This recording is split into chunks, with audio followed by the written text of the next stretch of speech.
અમદાવાદના રામોલમાં ફટાકડા બનાવતી ફેક્ટરીના બ્લાસ્ટની ઘટનામાં 8 લોકોએ જીવ ગુમાવ્યા. ત્યારે આમ આદમી પાર્ટીના ગુજરાત પ્રદેશ પ્રમુખ ઈશુદાન ગઢવીએ મૃતક પરિવારોને 50 લાખનું વળતર ચૂકવવાની માંગ કરી. ત્યારે વધુમાં તેઓએ શું કહ્યું, આવું સાંભળીએ. અમદાવાદના રામોલમાં ફટાકડા બનાવતી ફેક્ટરીમાં બ્લાસ્ટ થયું છે, જેમાં લગભગ 8 થી વધુ લોકોના મોત થયા છે. હું તમામ મૃતકોને શ્રદ્ધાંજલિ પાઠવું છું.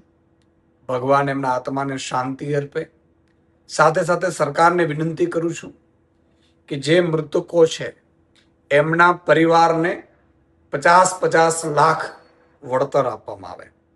સાથે સાથે સરકારને એ પણ વિનંતી કરું છું કે આપણે ફેક્ટરી ઇન્સ્પેક્ટરો હોય છે, પોલ્યુશન કંટ્રોલ બોર્ડ હોય છે, એમના પ્રાદેશિક અધિકારીઓ હોય છે, આ બધા અધિકારીઓની કામગીરીને પણ એકવાર ચેક કરવામાં આવે. જે ફેક્ટરીઓ અત્યારે કામગીરી ચાલતી હોય, ફેક્ટરીઓ બરોબર ચાલે છે કે નહીં, લાયસન્સ છે કે નહીં, નિયમોનું પાલન કરે છે કે નહીં, આ બધું જોવાનું હોય છે.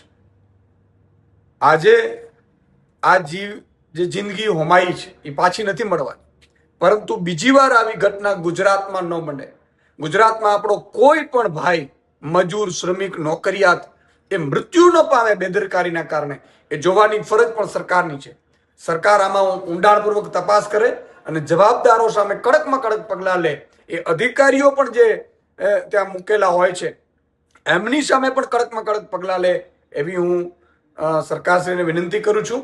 અને ફરીથી મૃતકો અને એમના પરિવારને, કારણ કે જે મૃત્યુ પામ્યા છે એ સામાન્ય પરિવારમાંથી હશે, તો એમના પરિવારને સારું વળતર આપવામાં આવે, 50 લાખ રૂપિયા વળતર આપવામાં આવે, એવી હું માંગ પણ કરું છું.